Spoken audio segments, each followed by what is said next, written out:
Halo, Assalamualaikum warahmatullahi wabarakatuh. Bersama para pemburu NIP, tempat belajar soal-soal CPNS. Oke, langsung saja ke tes wawasan kebangsaan. Soal TWK.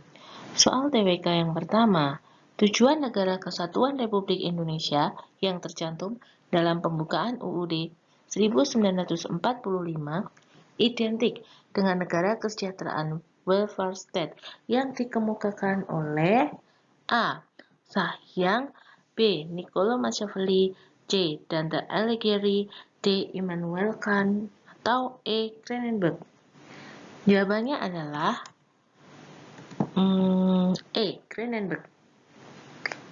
Mengapa Cronenberg? Yaitu karena tujuan NKRI yang tercantum dalam pembukaan UUD 1945 identik dengan negara kesejahteraan, yaitu yang dikemukakan oleh Cronenberg. Menurutnya, tujuan negara adalah menjamin hak dan kesejahteraan warga negaranya dan menjamin keadilan supaya merata dan seimbang. Nah, di sini maaf ya, ada kesalahan ketik ini dalam penulisan identik dan welfare state ya. Oke, mungkin nggak masalah, yang penting kita paham aja. Kemudian lanjut, next. Pertanyaan nomor 2 ya. Pertanyaan nomor 2. Rantai yang tersusun atas gelang-gelang kecil yang terdapat pada lambang, bukan lambing yaitu lambang. Lambang burung Garuda menggambarkan A. Hubungan manusia dengan makhluk hidup lainnya, B. Hubungan antar sesama manusia, C. Hubungan manusia dengan Tuhan. Tuhan yang Maha Esa, D. Hubungan manusia dengan tempat tinggalnya atau negaranya, dan E. Hubungan rakyat dengan pemimpin negara. Yaitu jawabannya adalah B. Hubungan antar sesama manusia. Mengapa jawabannya itu adalah B?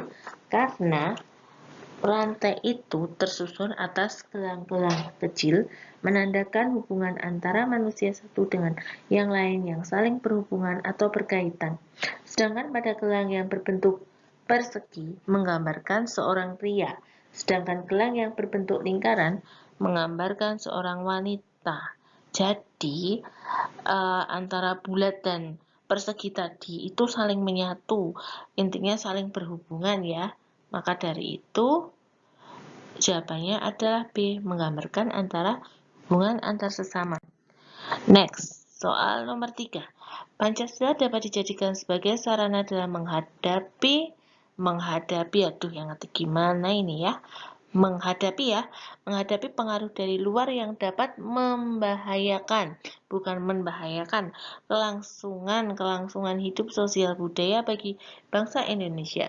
Hal ini dapat dijadikan dalam bentuk A. Sarana mengintegrasikan seluruh unsur kebudayaan nasional dan kebudayaan asing.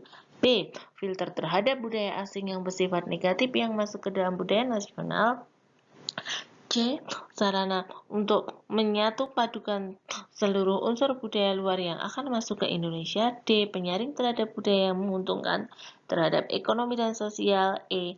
Alat pemersatu budaya luar dengan budaya lokal dan nasional sehingga menjadi dinamis. Jawabannya adalah, ayo, siapa yang tahu mengenai ini? Soal nomor 3 yaitu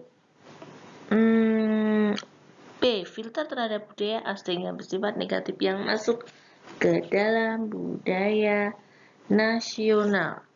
Jadi, mengapa semua budaya asing yang masuk ke Indonesia itu tidak serta-merta harus masuk tanpa difilter ya? Karena kan kita kan merupakan adat timur yang menjunjung tinggi adanya sopan santunan seperti itu. Jadi kita tetap memfilter lah, menyaring, jangan sampai loss ya, intinya loss semuanya masuk dan kita terapkan di kehidupan kita, diterapkan dalam kehidupan sehari-hari di negara kita ini.